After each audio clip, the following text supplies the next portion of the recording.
있습니다. 미래와 희망. 미래와 희망. 예레미야 29장 10절에서 20절 말씀으로 미래와 희망이라는 제목으로 함께 은혜를 나누겠습니다. 역사의 수레바퀴는 하나님이 돌리십니다. 물론 세계를 주도해 나가는 그런 나라도 있고 패권 국가가 있고 그리고 그런 왕들이 있습니다. 그렇지만 그 비하인드의 비하인드는 하나님께서 이 역사의 모든 수레바퀴를 돌리신 줄 믿습니다. 흥망성쇠의 모든 일들이 하나님 허락 없이는 되지를 않아요. 우리 인생도 마찬가지입니다. 인생의 수레바퀴도 하나님께서 돌리신 줄 믿습니다. 우리가 모태에서 조성되기 전에 하나님께서 우리를 향한 설계도를 다 그려놓으셨어요. 그리고 이 땅에 육신은 부모의 몸을 통해서 영혼은 하나님께서 직접 창조하셔서 이 땅에 생명을 가지고 살게 하시는 것입니다. 그래서 생로병사, 희노애락 이 모든 것들이 다 하나님의 뜻에 달려 있습니다. 우리가 그 하나님의 뜻을 미리 발견하고 조기에 발견해서 그 하나님의 뜻을 따라가면 인생을 성공하고 승리하는 삶을 살 수 있습니다. 그런데 하나님께서 그려놓으신 그 도면대로 살지 않고 청사진대로 살지 않고 하나님을 거역하고 하나님의 계획을 거부하면서 살아가면 그 인생은 결국에는 멸망에 이르게 되는 것입니다. 연단과 고난이 끊어지지 않는 것입니다. 오늘 저와 여러분에게는 미래가 있고 희망이 있는 줄 믿습니다. 주님께서 우리에게 말씀으로 미래와 희망을 주셨어요.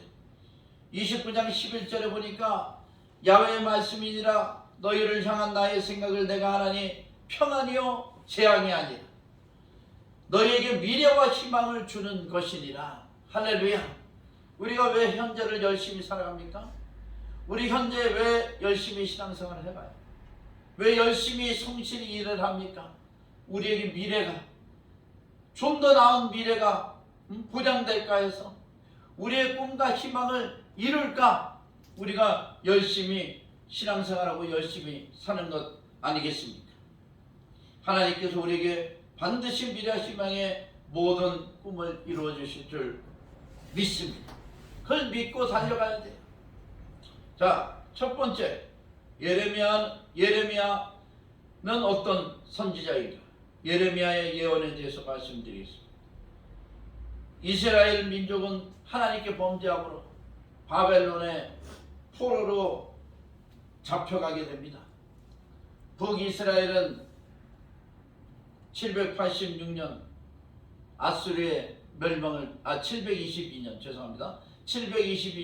아수르의 멸망을 당하고 아수르의 정책은 그 중에서 건달들을 이스라엘에 정착시켜서 씨를 뿌리고 식민지화 삼는 거였습니다. 그리고 남유다는 586년 바벨론의 멸망을 당했습니다. 이 바벨론의 정책은 이스라엘에서 쓸만한 자들을 다 포로로 잡아갔어요. 그래서 쓸만한 사람은 교육을 시켜서 등용도 하고 그러면서 바벨론의 발전을 위해서 헌신하기도 하고 또 일부는 종으로도 부리고 포로니까 그렇게 했겠죠. 그런데 그 전에 예레미야 선지자를 통해서 하나님께서는 너희는 바벨론의 포로로 잡혀갈 것이다. 그곳에서 70년 동안 포로 생활을 하게 될 것이다. 이것은 하나님의 뜻이다. 왜? 너희가 하나님의 말씀을 듣지 않았으므로 이 죄악이 너희에게 임한 것이니까 거부하지 말라. 거부하다가 더 멸망당하지 말고 하나님 말씀에 순종해라. 이렇게 예레미야 예수를 통해서 1차, 2차, 하나님께서 3차까지 말씀하셨습니다. 그러니까 이스라엘 왕들과 고관 대작들과 다른 선지자들은 예레미야를 싫어했어요. 왜? 아니 우리나라가 적군에게 멸망을 당하다니 식민지화 되다니 나라를 빼앗기다니 그런 예언을 하는 이런 역적이 어딨냐? 지금이라도 하나님 앞에 눈물로 기도해서 우리나라가 승리하게 해야지. 어디 포로 잡혀간다고 그러고 하나님 말씀에 순종하라 그래. 저놈을 시대들 감옥에 가둬라. 그래가지고 예레미야 감옥에 갇혔어요. 그런데 어떻게 됐습니까? 하나님께서 예레미야 선지자를 통해서 말씀하신 대로 바벨론 쳐들어와서 이스라엘 민족을 남유다 왕국을 멸망시키고 포로로 다 잡아갔어요. 성전은 황폐하고 성은 무너지고 주변 나라들의 노략거리가 되고 말았습니다. 하나님의 말씀은 선한 일도 반드시 이루어집니다. 그러나 우리에게 좋지 않은 것도 반드시 이루어지는 것입니다. 신명기 28장 하나님께서 우리에게 복을 주시는데 하나님 말씀에 순종하고 하나님 명령에 순종하고 그리고 살아가며 하나님께서 복을 주시고 15절부터 마지막 절까지 하나님의 말씀을 순종치 않고 하나님의 명령을 지키지 않으면 저주가 임하고 멸망당하게 되는 것입니다. 하나님의 명령은 무거운 것이 아닙니다.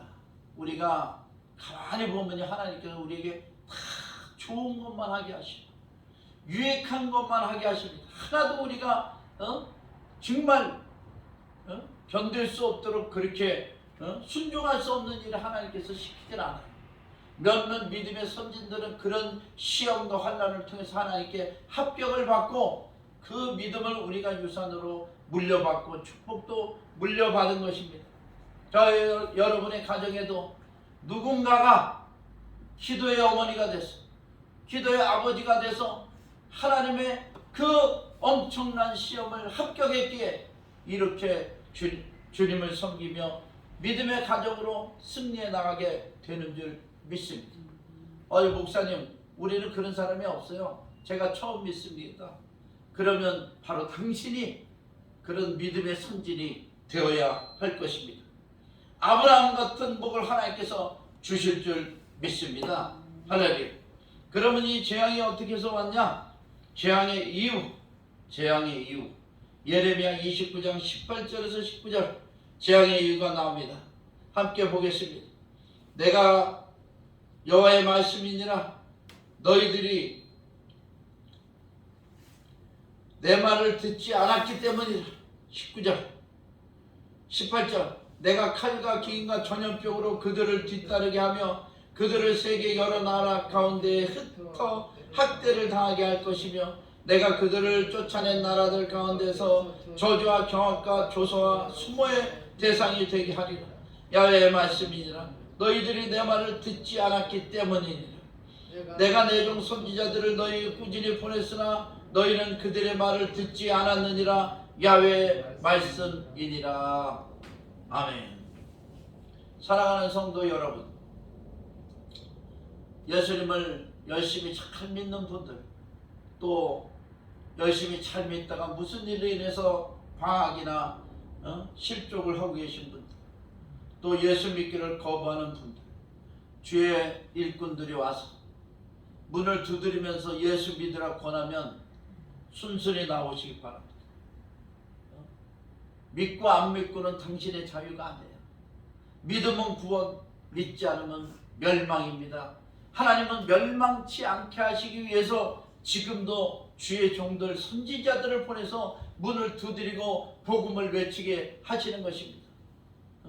그들이 결코 할 일이 없어서 당신의 구원에 그런 도움을 주기 위해 온 것이 아니라 하나님의 명령으로 하나님이 당신이 지옥으로 떨어지고 멸망받는 것을 안타까워하시기 때문에 그 영혼을 구원하시기 위해서 보내셨다는 걸 알고 외면치 마시고 주님 앞에 순종하며 나오시기를 바랍니다.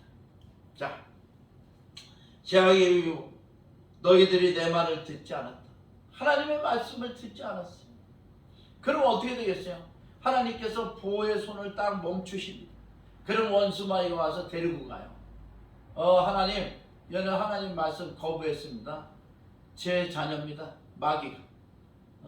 제 자녀입니다. 제가 가서 얘 좀 가서 좀 훈련 좀 시키겠습니다. 그리고 마귀가 끌고 가서요, 불구덩이 같은 환난, 질병, 그리고 고난에 빠뜨려가지고 넣었다 뺐다 마귀가 다 하게. 하나님은 그렇게 안 하죠. 하나님은 보호하실 수가 없어요. 왜? 하나님을 떠났는데.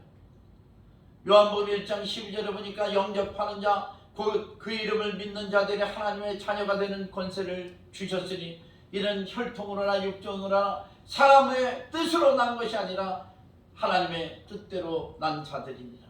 할렐루야. 하나님을 믿으면, 예수 그리스도를 나의 구주로 믿으면 우리가 구원을 받습니다. 그리고 하나님의 자녀가 되는 거예요. 원래 하나님 자녀였는데 아담과 하와가 이 사단의 게임에 빠져서 선악과를 먹은 이후로 인간은 버림받았습니다. 에덴 동산에 쫓겨났어요. 남자는 땀 흘려 수고하여 먹는 그런 징벌을 받았고, 여자는 해산하는 고통을 받았습니다. 그리고 하나님과의 관계가 멀어졌어요. 누구도 하나님과의 관계를 다시 회복시킬 수가 없었습니다. 근데 예수 그리스도가 하나님의 독생자 말씀이신데, 말씀이 육신이 되어 이 땅에 오셔서 말씀에 기록한 대로 십자가를 지시고 저와 여러분의 죄와 허물을 다 짊어지시고 못 박혀 참 찔리고 피 흘려서 물 흘려서 우리를 구원하신 것입니다. 누구든지 예수 그리스도의 십자가 사건을 믿게 되면 구원을 받게 되는 것입니다. 할렐루야. 구원은 오직 예수 그리스도 한 분이십니다. 천하 인간의 구원을 얻을 만한 다른 이름을 우리에게 주신 일이 없습니다. 다른 종교도 좋아 보이고 거룩해 보이고 경건해 보이고 여러 가지 보이는 모양은 좋은 모양도 있습니다만 거기에는 구원이 없습니다. 오직 예수 그리스도만 구원이신 줄 믿습니다. 할렐루야. 하나님 말씀을 안 들은 건 대표적인 게 우상숭, 그리고 불순종, 그리고 여러 가지 죄악, 이런 것들이 재앙의 이유가 되겠죠. 이스라엘은요, 하나님을 잘 섬기는 민족이 되고 하나님의 선민이 되어야 하는데 나라가 부강해지면서 배부리고 등 따시니까 하나님을 잘 믿지 않았어요. 이방신들을 들여왔습니다. 이방신들을 개방해 버렸어요. 그러니까 나라의 온통 바알과 아세라를 섬기는 산당들이 지역마다 있고요. 그곳에서 정권을 가진 자들이 바알과 아세라를 숭배하니까 그 정권에 아부하는 자들이 또 바알과 아세라를 섬기고, 또 그런 사람들 속에서 살려니 어쩔 수 없이 민초 같은 서민들도 바알과 아세라에게 절을 했습니다. 그래서 하나님께서 북이스라엘도 멸망시키고 남유다도 멸망시켜 버리신 것입니다. 주님께서 오직 참 재앙을 내리면서 하나님의 말씀을 한번 보십시다. 17절 만군의 여호와께서 이와 같이 말씀하시되 보라, 내가 칼과 기근과 전염병을 그들에게 보내어 그들에게 상하여 먹을 수 없는 몹쓸 무화과 같게 하겠고, 상하여 먹을 수 없는 몹쓸 무화과 같이 되게 하겠다. 하나님 말씀하셨어요. 상하여 먹을 수 없는 무화과 보셨어요? 무화과 잘 익은 거는 아주 달달하고 과일이 맛있죠. 영양가도 높다고 합니다. 그런데 상했어요. 상한 거 먹을 수 있습니까? 상하여 먹을 수 없는 무화과 같이 유다를 그렇게 만들겠대. 우리를 그렇게 내버려 두겠대 하나님이. 과일이라는 걸 잘 갖고야 탐스러운 과일이 달릴 거 아닙니까? 포도나무 같으면 해가 지나면 가지 뻗은 거를 다 잘라줘야 새 봄에 새 가지가 뽑기 시작해서 실한 이파리가 나고 열매가 달리게 되는 거죠. 그 가지를 가만 내버려 두면 그 포도나무는 못 쓰게 됩니다. 어느 나무나 마찬가지죠. 나무나 무슨 과실수나 이런 것들이 다 손으로 가꾸고 돌보는 데에 따라서 좋고 실한 열매들을 맺게 되는 것입니다. 우리도 마찬가지입니다. 하나님의 돌보심이 있어야 인생도 빛나고 신앙생활도 아름답게 할 수 있는 것입니다. 저와 여러분이 잘나서 이렇게 신앙생활 잘하는 거 라고 착각하지 마십시오. 하나님이 나를 돌보시기 때문에 내가 이렇게 평탄 한 줄 믿습니다. 코로나의 환란이, 팬데믹 환란이 우리에게 닥쳐도 하나님께서 우리를 지켜주시기 때문에 우리는 생명도 유지하고, 그리고 이 환란 가운데서도 생활에 조금 불편하지만 주님을 섬기며 나아갈 수 있는 것입니다. 하나님께서 또 예수 믿는 사람 한 사람만 돌보십니까? 우리의 가족들, 핍박하는 자들까지, 우리와 연관된 자들은 하나님이 돌보셔요. 왜? 계속 핍박하라고. 신앙의 성장을 위해서 멈춰서 썩지 말고 계속 성장하라고 하나님께서 염소 떼들도 돌보신다니까. 우리 때문에. 감사해야 됩니다. 자, 상하여 먹을 수 없는 몹쓸 무화과 같이 되지 마시고 탐스러운 열매로 하나님께 드리고 사람의 기쁨을 주는 저와 여러분이 되십시다. 할렐루야. 자, 세 번째 재앙의 종류를 보겠습니다. 오늘 말씀에 칼과 기근과 전염병 세 가지의 재앙이 나옵니다. 하나님의 말씀을 듣지 않고 하나님의 버림을 받았을 때, 그때 재앙의 종류가 칼입니다. 칼은 전쟁을 의미합니다. 지금 우크라이나하고 러시아하고 전쟁을 벌이고 있죠. 러시아가 3일이면 우크라이나를 침공 다 할 줄 알았습니다. 승리할 줄 알았습니다. 그 돈바스 지역 일대 점령하고 수도 키예프를 점령해서 이 친미 정권, 유럽 정권, 유럽의 아부하는 정권 몰아내고 친러 정권을 세우려고 계획을 짰어요. 그리고 전쟁을 일으켰습니다. 뭐 탱크, 장갑차들 몰고 오는데 비행기군 보고 3일 치려밖에 안 줬대. 3일 치면 뭐 전부 다 점령할 줄 알고. 근데 벌써 한 달입니다. 한 달에 우크라이나 군이 얼마나 강한지 러시아를 다 몰아냈어요. 지금 일부 지역에서 전쟁이 계속되고 있고요. 우크라이나 전체 지역에서는 러시아 지역이 점점 러시아가 군이 퇴출되고 있는 상황입니다. 그러니까 러시아가 긴급하게 벨라루스도 참전해라, 중국도 참전해달라, 시리아도 용병을 보내달라, 참전해달라 그러는데 이것이 국제적인 이슈가 돼가지고 러시아에 붙었다가는 세계적으로 미움받게 생겼는데 쉽게 러시아를 도울 수가 없지. 암만 친한 나라도. 지금 상황이 그렇게 변하고 있습니다.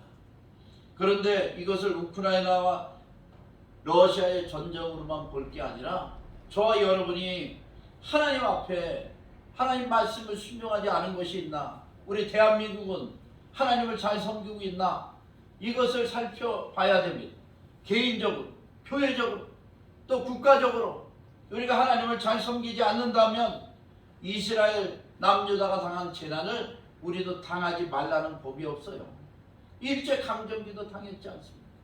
6.25 침략도 당하지 않았습니까? 이 재앙이 근원을 따지면 비하인드의 비하인드. 역사의 수레바퀴를 돌리신 하나님이 우리를 지켜 보호하시다가 우리의 불순종으로 말미암아 우상 숭배로 말미암아 그 보호의 손길을 멈춰서 하나님께서 악한 자들을 들어서 전쟁이 일어나게 하고 선량한 시민들까지 죽게 만들고 우리가 쌓아놓은 이런 건물들이 무너져 폐허가 되는 고통을 겪어야 되는 것은 아닌가 생각을 해봐야 됩니다. 마태복음 24장 3절에서 8절 보겠습니다. 마태복음 24장 3절에서 8절. 예수께서 감람산 위에 앉으셨을 때 제자들이 조용히 와서 이르되 우리에게 이르소서 어느 때에 이런 일이 있겠사오며 또 주의 임하심과 세상 끝에는 무슨 징조가 있사오리까? 예수께서 대답하여 이르시되 너희가 사람의 미혹을 받지 않도록 주의하라. 많은 사람들이 내 이름으로 와서 이르되 나는 그리스도라 하여 많은 사람을 미혹하리라. 지금도 거짓 선지자가 많이 일어났어요. 우리나라에도 이단 사이비가 얼마나 많습니까? 전 세계적으로도 마찬가지입니다. 난리와 난리 소문을 듣겠으나 너희는 삼가 두려워하지 말라. 이런 일이 있어야 돼. 아직 끝은 아니니라.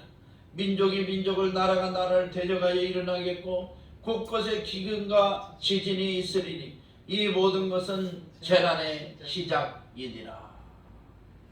할렐루야. 재난의 시작입니다. 지금 재난의 시작이 끝이 아니고 시작입니다. 우크라이나 러시아 전쟁이 세계 3차 대전으로 발발 진화될 수도 있다. 이렇게 얘기들을 하잖아요. 이 전쟁이 우연이 아닙니다. 재난의 시작입니다. 이때 우리가 어떻게 해야 돼요? 하나님께 속히 나와야 될 줄 믿습니다. 지금도 만일에 러시아가 승리했다면요, 그 다음번엔 중국이 대만을 치려고 했어요. 중국이 대만을 쳐서 성공하면 북한이 또 한국을 넘볼 그런 빌미를 제공할 뻔했습니다. 근데 하나님께서 막으신 거예요.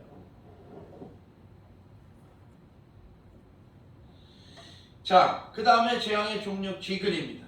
기근, 지금 세계적인 식량난이 예고되고 있습니다. 우크라이나가 세계적인 밀재배지입니다. 우크라이나는 산이 없어요. 다 들판이고 땅이 비옥해서 밀재배지입니다. 그런데 우크라이나 전쟁 때문에 저렇게 폐허가 돼서 밀을 심지 못하면 그 다음번에 이제 세계적인 식량난이 도래합니다. 그 다음에 경제 위기가 닥칩니다. 지금 미국 연준에서 연방준비은행에서 금리를 올렸어요. 앞으로 7번 정도 더 올린답니다. 그럼 7번 정도 더 올리면 어떻게 되냐? 은행에서 대출한 금리가 올라가요. 은행 빚이 있는 사람들은 이자 부담이 높아집니다. 그리고 그 이자 부담이 높아지면 국가의 부채가 늘어나게 돼요. 늘어나서 신용 등급이 하향됩니다. 국가 자체가. 그러면 또 그것 때문에 또 더 많은 부채가 더 생겨버려요. 그래서 아주 우리나라까지 상당히 지금 위급한 상황이 도래될 수 있습니다. 이런 칼과 기근, 그 다음에 전염병. 전염병은 뭐 설명 안 해도 아시겠죠. 코로나 팬데믹. 오미크론으로 끝난 줄 알았더니 지금 일부 학자들 중에서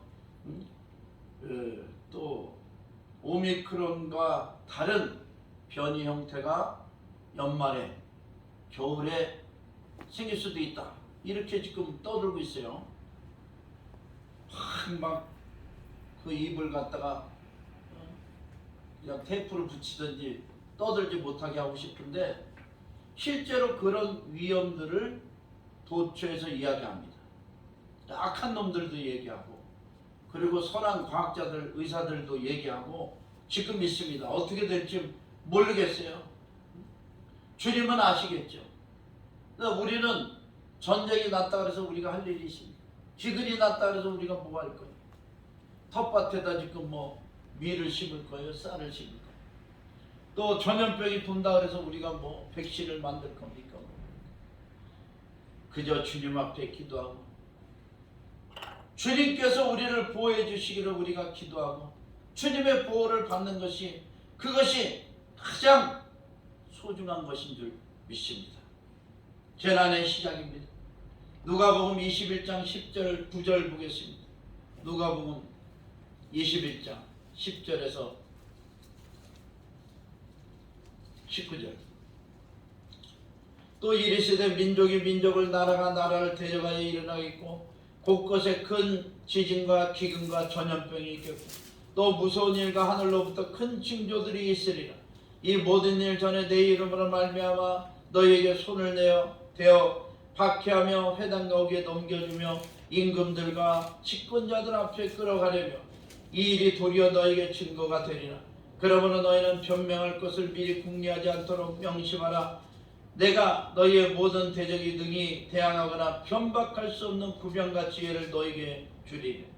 심지어 부모와 형제와 친척과 벗이 너희를 넘겨주어 너희 중에 몇을 죽이게 하겠고 또 너희가 내 이름을 말미암아 모든 사람 미움을 받을 것이나 너희 머리털 하나도 상하지 아니하리라. 너희의 인내로 너희 영혼을 얻으리라. 할렐루야. 누가복음 똑같이 마태복음 24장 같이 마지막 때의 재난을 이야기합니다. 칼과 기근과 전염병 그리고 지진까지 얘기합니다. 우리는 마지막 때를 살고 있습니다. 원하든 원치 않든 우리가 살고 있는 이 시대가 마지막 때예요. 이 마지막 때 우리를 지켜줄 분은 하나님밖에 없는 줄 믿습니다. 주께로 돌아와야 됩니다. 그런데 하나님께서 우리에게 너무나 소중한 말씀을 주셨어요. 너희 머리털 하나도 상하지 아니하리라. 따라합시다. 나의 머리털 하나도 상하지 아니하리라. 할렐루야. 하나님 지켜 구하실 줄 믿습니다. 이 어디 우리나라도 뭐 기독교 국가는 아니지만 기독교가 25% 정도 돼가지고 기독교 국가로 세운 나라고 앞으로도 기독교 국가가 될 줄 믿습니다. 미국도 기독교 바탕에 쌓였고 유럽도 기독교 국가인데 세상에 이런 일이 어디 있을까? 부모와 형제가 친척과 벗이 넘겨주고 죽이게 만드는 그런 일이 어디 있을까 생각했더니 팬데믹 시대가 돼버리면 그렇게 될 가능성도 있더라고요. 지금도 미접종자가 얼마나 눈치를 받았습니까? 미접종자의 지금 주가가 올라가고 있습니다. 피 수혈하는데 뭐 얼마 준다 그러고 아주 고가에. 왜냐하면 백신 맞은 사람들은 혈액 안에 뭐 다른 게 있어서 수혈용으로는 사용하지 못한대요. 헌혈하러 가도 백신 접종자는 그냥 돌아가라 그러고 안 맞은 사람 헌혈받는. 그렇지 않다.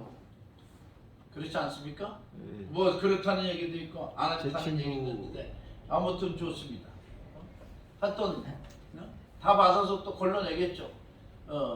그 백신 접종 받은 사람들은 혈청도 쓸 수 있고 뭐 쓸 수 있는 것이 또 피를 분해하면 여러 가지 있답니다. 그래서 뭐 받기는 받는 모양인데 아무튼 지금 보세요. 백신 거부하면 가족끼리도 버림받아. 죽일 놈 취급받습니다. 백신 거부하면 지금은 이제 이 코로나 때니까 그렇죠. 앞으로 3배, 7배 정도 더 강한 전염병이 돌면요. 그때는 부모가 자식이 부모를 죽는데 내어주는 그런 일들이 지금보다 더 많아질 거예요. 지금 백신 그 피해자들 모임에 있잖아요. 20대 딸이 아빠 60 몇 살인데 백신 안 맞겠다는 걸 억지로 가서 맞게 했어요. 그러고 돌아가셨어요. 자식이 부모를 죽는데 내어줘. 또 반대로 60대 부모가 자식 안 맞겠다는 걸 괜찮다고 끌고 가가지고 딸이 죽었네. 지금 고등학생도 3명 죽었어요. 4명인가. 10대도 죽었습니다. 이 백신이라는 건 그렇게 사망률이 치명이 생기면 즉시 중단해야 되는데 중단도 않고 해가지고 지금 백신 피해자들은요 1,500명이 죽었습니다. 백신 피해자가 1,500명이에요. 그런데 백신하고 인과관계는 2명 인정받았고요. 나머지들은 지금 정부와 싸우고 있습니다. 앞으로 화이자, 모더나, 얀센 상대로 미국에서도 소송이 지금 진행되고 있고요. 이 개인적으로도 단체로 국가적으로도 소송이 엄청나게 들어갈 것입니다. 너무나 많은 피해를 줬습니다. 그리고 mRNA가 DNA를 파괴시킨다고 하지 말라고 그랬는데 이 화이자, 모더나, 얀센은 mRNA 백신이고 앞으로 백신 독감 백신에도 mRNA가 적용이 된답니다. 알아서들 사세요. 알아서들 사세요. 자, 머리털 하나도 상하지 아니하리라. 주님의 말씀 때문에 우리가 사는 거 아닙니까? 너희 영혼을 멸망치 않고 구원하리라 하신 말씀을 붙잡고 기도하고 나아가면 하나님께서 이 말씀대로 우리를 머리털 하나도 상하지 않도록 지켜주실 줄 믿습니다. 너희 인내로 너희 영혼을 얻으리라. 인내를 해야 돼. 인내는 그냥 참는 게 아닙니다. 핍박과 고난도 이겨내야 돼요. 그게 인내예요. 참다운 인내예요. 저도 백신 안 맞으려니까 주변에서 백신 맞아야 된다고, PCR 검사라도 하라고. 얼마나 가장 가까운 사람이 달달 볶아대는지 인내하기 참 힘들었습니다. 그러나 인내했더니 하나님의 영광이 나타나요. 이제는 백신이 필요 없다는 것을 다 알게 됐잖아요. 백신은 피로 들어가서 면역을 일으키는데 이 코로나 감염은 상기도 감염이에요. 코와 목의 감염이에요. 그래서 이 감염된 거 바이러스 없애는 약만 주입하면 되는 걸 갖다가 백신을 맞게 했다는 이런 엉터리 의학이 판을 쳤다는 것이 점점 다 세계적으로 밝혀지고 있습니다. 물론 뭐 권력 있는 자들이 덮겠지만, 돈 있는 놈들이 덮겠지만 진실은 반드시 드러나게 되어 있습니다. 하나님이 저들을 심판하실 줄 믿습니다. 자, 그러면 이 재앙의 끝은 어떻게 되느냐? 재앙의 끝, 예레미야 29장 10절 보겠습니다.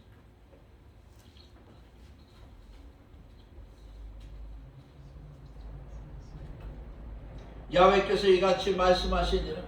바벨론에서 70년이 차면 내가 너희를 돌보고 나의 선한 말을 너희에게 성취하여 너희를 이곳으로 돌아오게 하리. 이 재앙의 끝은 회복입니다. 회복. 그리고 하나님의 축복이, 하나님 복입니다. 11절 야훼의 말씀이니라. 너희를 향한 나의 생각을 내가 하나니 평안이요 재앙이 아니라. 너희를 평안하게 하려고 재앙도 허락했어요.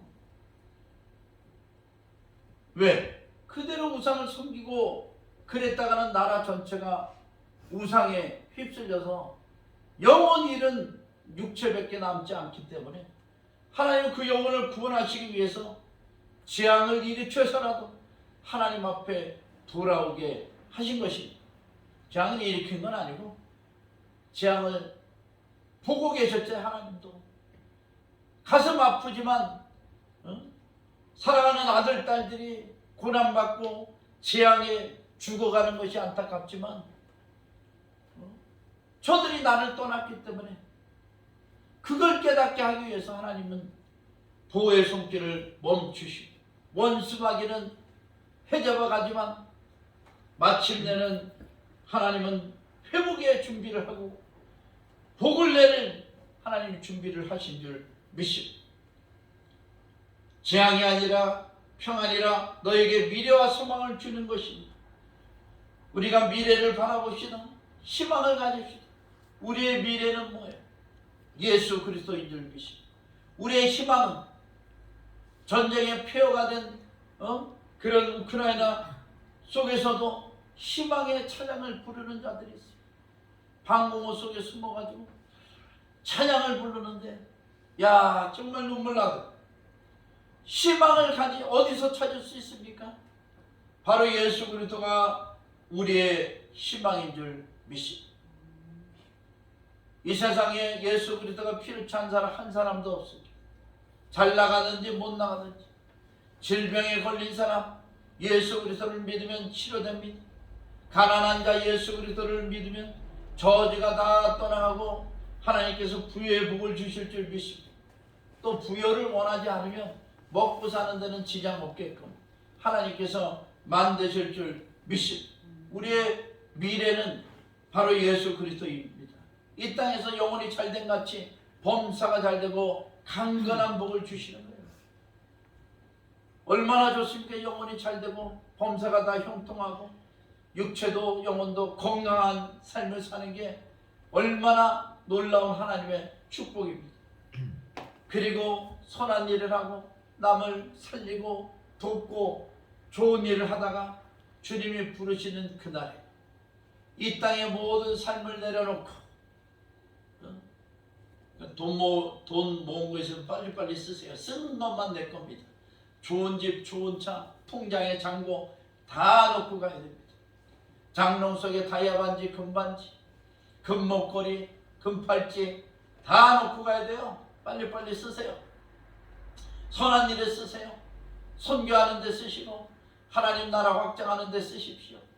그리고 주님이 부르시면 이 땅의 모든 것은 다 내려놓고 주님이 흰옷을 우리에게 주십니다. 그 흰옷을 입고 영원한 천국에 예수 그리스도가 계신 그곳에 믿음의 선진들이 간 그곳에 우리는 올라가게 되는 것입니다. 이것이 우리의 미래의 희망이에요. 그렇다고 그 희망만 바라보고 이 땅에 살면 뭐 아무렇지도 않고 아무래도 괜찮다 이러면 안 되죠. 미래의 희망을 확실히 보장해 놓고 내가 저 천국에서 면류관 받고 상급 받으리라. 이 땅에서 내가 열심히 신앙생활을 주님 기뻐하시는 일을 복음 전하는 일, 선교하는 일에 앞장서다가 주님 부르시면 가서 미래를 희망을 내가 얻으리라. 그렇게 살아야 될 줄 믿습니다. 또 젊은이들은 미래와 희망의 계획이 있죠. 그 계획을 주 안에서 이루시기 바랍니다. 예수 그리스도와 함께 하시면 못 이룰 꿈이 없습니다. 우리 대한민국도 예수 그리스도가 미래요 희망입니다. 미래요 희망입니다. 지금 뭐 윤석열 대통령 당선인이 용산으로 이전한다고 좌파들 저 임종석이 주사파 들이 들고 일어나서 반대를 하고 있습니다. 저들이 왜 반대를 하겠습니까? 이 청와대는 자기들 밥이거든. 1960년대 1.21 사태 아십니까? 30명이 박정희 목을 따라 침투했습니다. 무장공비들이. 그래서 그 중에서 28명이 사살당하고 한 명은 북한으로 도주해서 지금 북한의 높은 자리에 올라가고 한 명은 체포됐어요. 김신조 목사. 제가 기독교 방송국에 있을 때 김신조 목사랑 간증 댕겼습니다. 제가 간사고 김신조 그때 김신조가 아니구나. 죄송합니다. 그때 이제 김만철이었는데 제가 잠시 착각했습니다. 아무튼 김신조 이 무장공비는 그 목사가 됐어요. 지금 목회 활동하고 있습니다. 근데 이 사람이 딱 체포돼 가지고 첫 말이 뭐냐? 왜 내려왔냐 그랬더니 박정희 목 따라 왔시다. 그랬어요. 근데 이들을 체포해 놓고 보니까 사살해 놓고 뒤져보니까 소지품들이 있을 거 아니에요. 청와대의 상세한 비밀 통로까지 다 그려져 있는 거야. 완전 도면이 청와대 비밀 통로 막 이런 데까지. 너 어떻게 이 비밀을 알았냐? 추궁을 하다 보니까 그때 당시 청와대 근무하던 김옥화라는 여인이 있었어요. 사무원이. 이 여자 남편이 이 청와대 도면을 가지고 유럽에 가서 간첩 접선을 해서 넘겨줬습니다. 그래서 김옥화는 나중에 처형됐어요. 쥐도새도 모르게 처형됐어요. 그리고 이제 청와대가 이제 무슨 이렇게 그런 더 경비를 강화하는 그런 경비를 강화하게 됐죠. 그런데 이 주사파들이 지금 청와대 다 장악하고 있으면서요. 청와대는 완전히 뭐 도청 장치 무슨 장치 해가지고 진짜 뭐 거기서는 한마디만 했다면 전부 다 북한으로 보고가 되는 그런 시스템이에요. NSA 우리나라 NSC 회의 하면은 바로 그 다음날 평양에서 무슨 주문이 내려오고 조치가 내려오고 거기에 대한 발언에 평가가 내려오고 바로 내려온대요. 바로. 그렇게 우리나라가 이제 지금 위험합니다. 공산당에 노출이 돼 있어요. 그래서 청와대를 떠나서 집무실을 용산에 하겠다고 하는 것입니다. 그러니까 그것은 잘못된 일은 아니에요. 그러니까 그렇게만 말씀드리겠습니다. 그리고 이제 저는 개인적인 생각에 청와대 그쪽에 그 정부 종합청사를 크게 다시 줬으면 좋겠습니다. 지금 공원으로 만들어서 시민에게 개방하겠다 하는데 그 넓은 데를 뭐 다 공원으로 써서 뭐 할 거예요. 삼천공원도 있고 제가 거기서 학교를 중고등학교를 거기서 다녔기 때문에 거기 지리는 착하답니다. 그거 다 녹지대인데 공원을 또 조성할 필요 없어요. 거기를 허물고 정부 종합청사를 크게 져서 우리나라의 관공서들이 다 업무하는데 지장 없도록 그 세종시 같이 분할해가지고서 왔다 갔다 경비만 이중으로 들고 아무런 이득도 없는 그런 일들 하지 마시고 정부 종합청사를 크게 지금 너무 좁으니까 광화문에 있는 정부 총사가 너무 좁아요 거기가. 그래서 청와대에 다시 짓기를 권합니다. 자, 우리의 미래는 예수 그리스도이십니다. 우리 대한민국은 잘 될 수 있습니다. 미국의 포린 호리시라는 잡지에 조지 프레이드만이라는 미래학자가 얘기했잖아요. 2040년 되면 세계를 제패할 나라들이 네 나라가 쓴다. 그래서 그것이 구스다. GUPS. G는 Germany, U는 USA, T는 터키, S는 사우스 코리아. 이렇게 네 나라가 세계의 패권을 가지게 될 것이다. 우리나라도 그렇게 앞으로 미래가 있고 희망이 있는 나라입니다. 그러니까 어리석게 지금 공산당들 다 무너지는데 공산당들이 또 사람은 얼마나 많이 죽였어요. 6.25 때 죽은 사람만 해도 200만 명, 김일성이 숙청한 사람만 해도 30만 명, 모택동이 죽은 사람만 해도 뭐 2,500만 명, 스탈린이 죽은 사람만 해도 1,500만 명, 1,500명이 아니라 1,500만 명이에요. 그런 공산당을 지금도 빨고 있습니까? 절대 그러지 마시고 예수 그리스도가 우리의 미래와 희망입니다. 주님 앞에 나오고 대한민국을 기독교 국가로 발전시키십시다. 할렐루야. 그러면 이루어질 수 있습니다. 이 조지 프레이드만이 대한민국이 세계 4위 안에 드는 나라가 되는데 5가지 이유를 댔어요. 그 중에 하나가 한국의 교회예요. 한국의 교회가 개신교회가 기도하기 때문에 그렇게 된다. 그렇게 얘기했습니다. 자, 12절. 너희가 내게 부르짖으면 내게 와서 기도하면 내가 너희들의 기도를 들을 것이요. 주님 우리의 기도를 들어주십니다. 그리고 너희가 내게 부르짖으며 내게 와서 기도하면 내가 너희의 기도를 들을 것이요. 너희가 온 마음으로 나를 구하면 나를 찾을 것이요 나를 만나리라. 이것은 야훼의 말씀이니라. 할렐루야. 오늘 우리의 미래와 희망은 개인적으로 예수 그리스도이십니다. 또 우리 교회의 희망 예수 그리스도이십니다. 역시 대한민국의 희망 예수 그리스도를 섬기는 것인 줄 믿습니다. 저 환난당한 우크라이나 희망도 예수 그리스도이십니다. 세계의 평화도 예수 그리스도이십니다. 주님은 우리에게 평화를 주기 원하고 재앙을 주기 원치 않습니다. 우리의 미래와 희망을 주시는 예수 그리스도를 따라갑시다. 승리하는 저와 여러분 되시기를 주님의 이름으로 축원합니다. 기도하시겠습니다. 하나님 아버지, 우리에게 미래와 희망을 주시니 감사합니다. 예수 그리스도가 우리의 희망이시오. 우리 교회의 희망이요, 대한민국의 희망이요, 우크라이나의 희망이요, 세계의 희망인 줄 믿습니다. 예수 그리스도가 승리하고 기독교과를 발전하는 역사 일어나게 하여 주옵소서. 감사하며 예수 그리스도의 이름으로 기도드리옵나이다. 아멘. 주여 한번 외치고 말씀을 생각하면서 통성으로 한번 기도하겠습니다.